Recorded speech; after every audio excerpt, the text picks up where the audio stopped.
your process, know your trigger. A good example would be this. If price action pulls back into my kill zone, then look for RSI to go overbought.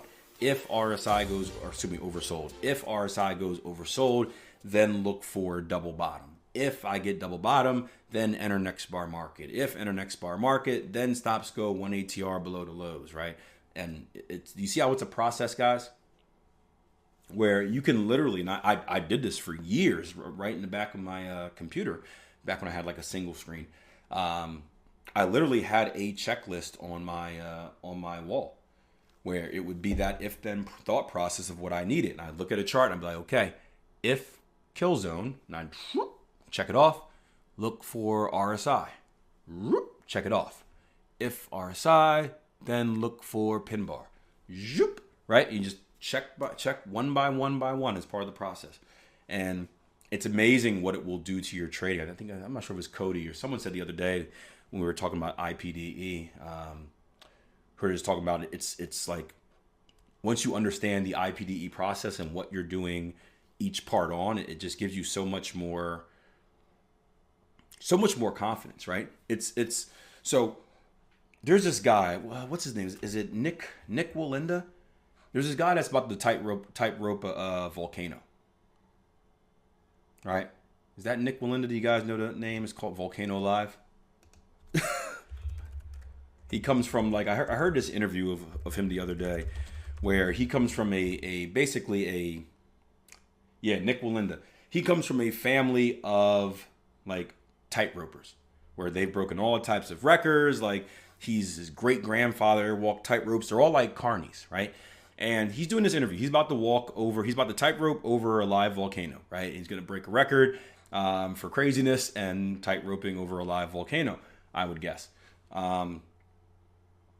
And he was doing this interview, and his mindset is amazing, right? Because they were asking this guy, they're like, you're crazy.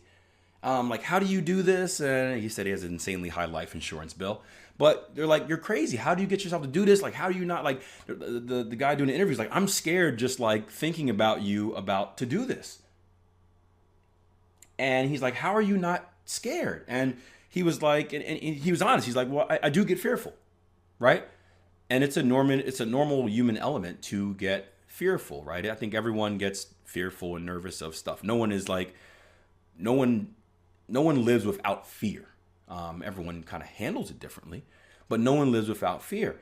And he talked about two examples, right? He talked about one example of why he's not very fearful is because he practices. He says, I'm fearful at first, but when you practice enough, that fear goes away because you're prepared, right? One of the biggest, do you guys know what probably the biggest fear on the planet is? We all share it to a degree. What do you think the biggest fear on the planet is?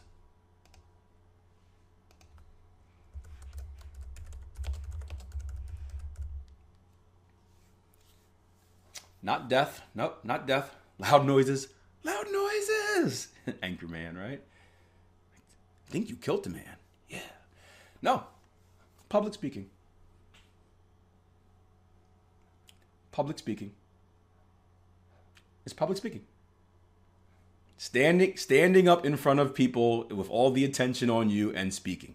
Public speaking is, public speaking. And if you think about it, think back in your life when you were maybe a student and your teacher called on you and you had to give the answer in front of all your classmates, right? A little scary, right? What if I get it wrong? Or they're judging me? They're looking at me. What if I have a booger hanging out? Oh, what if my fly wasn't zipped, right? All the different things when everyone's attention is on you that could go wrong, right? I have a pimple today. What if everyone's just staring at my pimple, right? Public speaking. It's insanely difficult. Right? Now, I was a PR major in college, right? I was a business major. I took macro and microeconomics, and I almost failed them. And I was like, man, this economic stuff isn't for me. Let's switch. And now this is what I do. But I switched to public relations because it was basically it was business marketing without the math. And I'm a very, I don't like being the center of attention at all. So public speaking wasn't something that I was comfortable with, right? Because I just don't like, I would rather float under the radar. In a perfect world, I would rather, like, people want to be rich and famous, right? And it should be wealthy and famous. I want to be wealthy but not famous, right? I would like to have all the money in the world, but no one know who I am. That's just the type of person I am. I don't want you knowing me. That's why I don't really like the things I have to do for this business, like YouTube videos and stuff like that, right? I don't necessarily like that part of it, but it's necessary. So public speaking was a big fear of mine. And what I learned throughout my career, and even things for like you guys going on to make YouTube videos, right? It's scary. I was talking to Latch and some other people the other day, and like they feel like an idiot's doing it. It's scary. But do you know the cure to avoiding, to getting rid of that fear when it comes to public speaking? What's the solution? And it's not picturing everyone naked. That just makes it weird. Like, why? I don't get that. Why would you do that? Like, oh, just picture everyone naked. No, that just makes, if there's one thing that's more awkward than speaking publicly, it's speaking publicly in front of a bunch of naked people. I guess it would be if you're naked yourself. That would even make it more awkward. But still, that just makes it worse, right? The key to public speaking is being the authority figure, right? So when I get up and do a public speech, when I do a presentation at, let's say, a traders event, right? I am no longer fearful. You know why? Because I know the most in the room. I am an expert in what I know. I am very confident. I've rehearsed it. I've searched it. I've done it, right? I'm 100% confident in every word that comes out my mouth. So there's no fear because I know I'm right. It's no different from being in an argument where you're equipped with the facts, right? You're arguing with someone and you have the facts in your arsenal and you know you're right. You're like, okay, whatever. I'm just telling you, dude, this is it. Like, I'm right. Like, you have 100% confidence. And when you have 100% confidence in you, guess what goes away? The fear. So when he says he trains and trains and trains and he trains with a gas mask and he trains with winds up to 90 miles per hour, whatever it is, right? He's trained for every single occurrence. He's trained if he slips and falls. He's trained if this happens. He trains if that happens, right? So all of that fear goes away. Now I said there's still a little bit of a fear when he takes that first step, but his preparedness takes over from it, right? And it's the same thing in trading. It's no different at all, right? Why do people fear the markets? Because they don't know what to do in the markets. Why do people fear money in general? A lot of people are scared of money. Why? Because they're not educated on how to handle money. Did you know that? People fear money. People fear success as well, but people are scared of money. And that's why they kind of sabotage themselves with money. But if you know what to do with money, right? If Gabrielle has a very specific investment plan, right? So when I each month when I have my money, right? I know exactly where it goes as far as budgeting, right? So it's no longer fearful of anything, right? So when you know what you're doing in the markets, right? When you know that you need price action to come into your kill zone, you need the RSI to do this, you need this type of candlestick formation, is there any fear?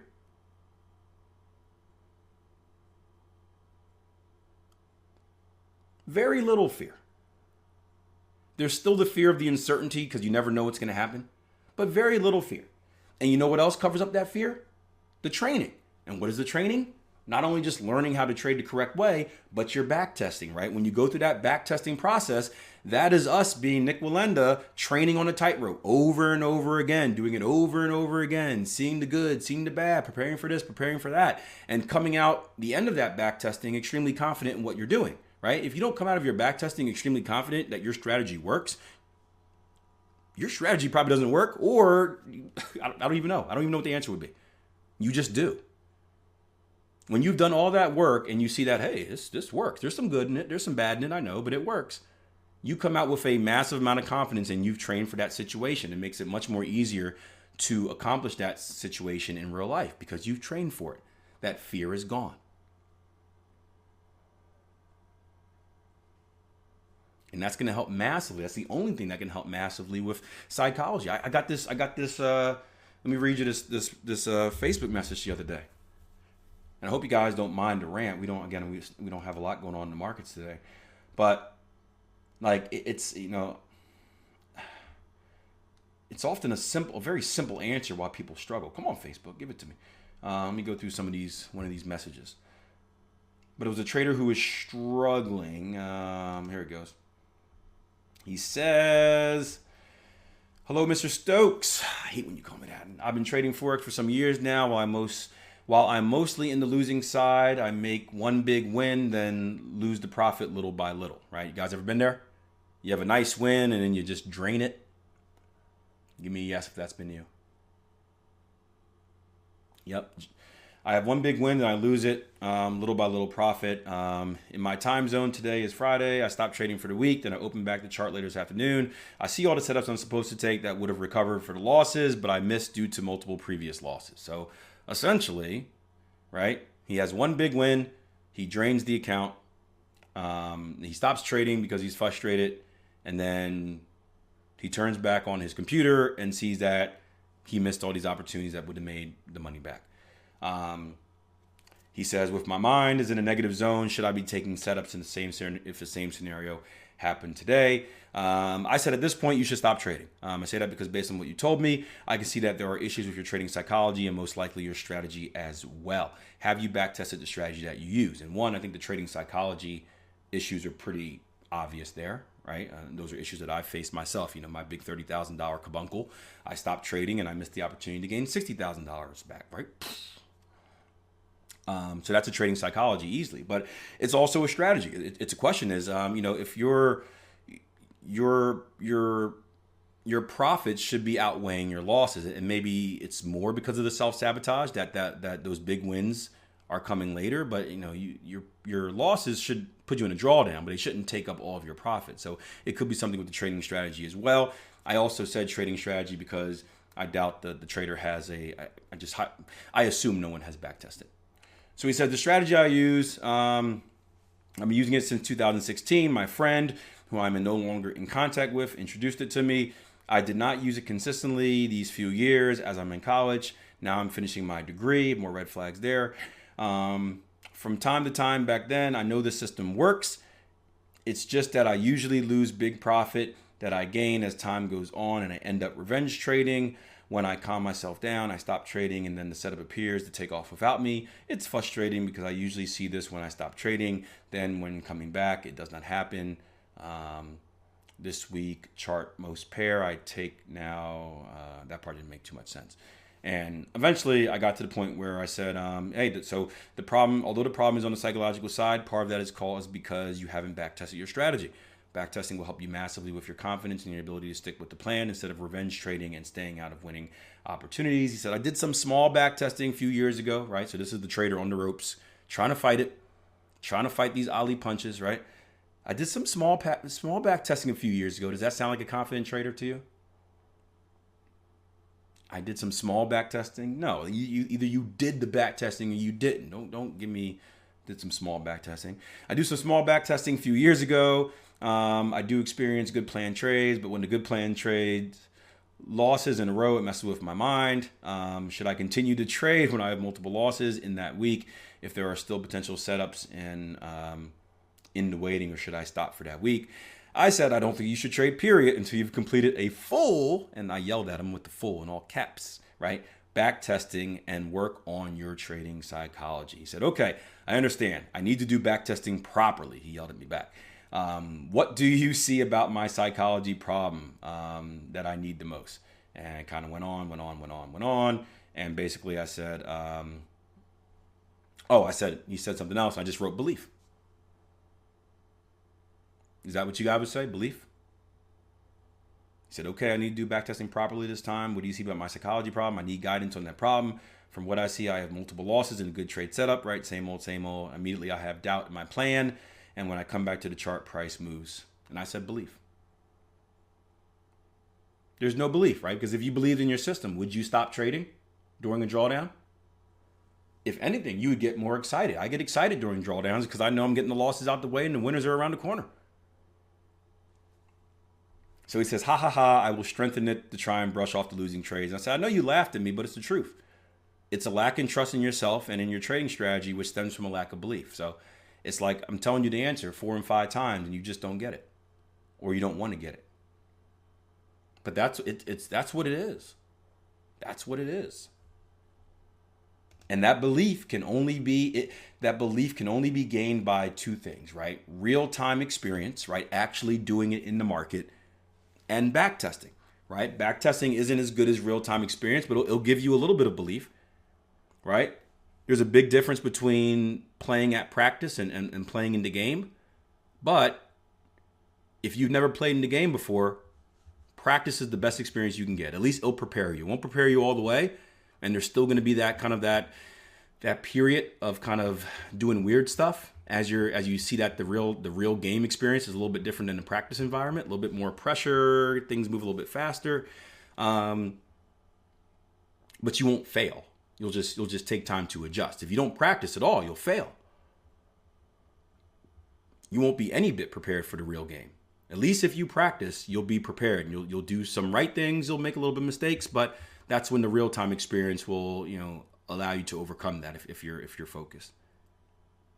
And that's how you grow that belief. And then that starts a cycle, right? You have belief, you take the right actions, you get the right results. You get the right results, your belief grows even stronger. You take more of the right actions, you get more of the right results, and boom, boom, boom, boom, boom. That's it. Preparation eliminates fear. Truth.